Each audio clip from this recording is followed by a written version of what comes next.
today we're discussing why is a walking cane the ultimate tool for self-defense? And there's many reasons, or several reasons why. Some of the key reasons. The first question we need to consider is, how available is it when you need it the most? And let me explain. There are other tools for self-protection that are pretty popular out there. Pepper spray. Some will say, well, improvisational tools like your keys.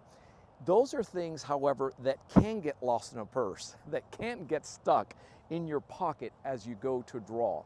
So the first thing that we look at is the fact that the cane, this is not going to get lost in anybody's pocket, number one, because guess what? It's already in hand. It's already drawn.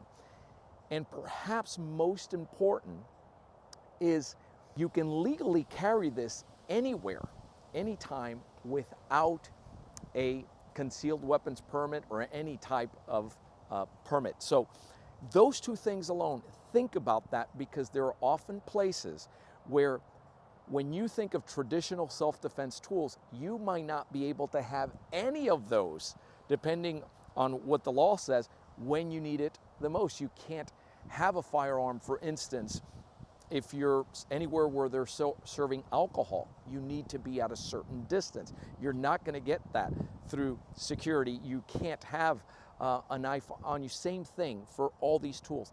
But this is a medical device. I always say that with training can save your life. So those two things alone, the fact that I can carry it with me, it goes unnoticed. And this is so important and overlooked when it comes to self-protection. The last thing you want is to draw attention with that tool.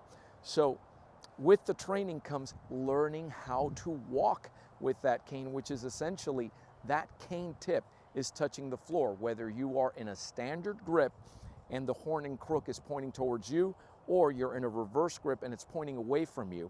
The tip is always on the floor. You're never carrying it this way where it's calling attention. So here I am, and so as long as I'm doing this, they may even ask you when you're going through security points, can you be without your cane for a couple of minutes?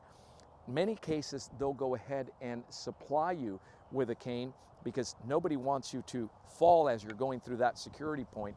They'll put it through a sled, and they'll give it right back to you, and there you go.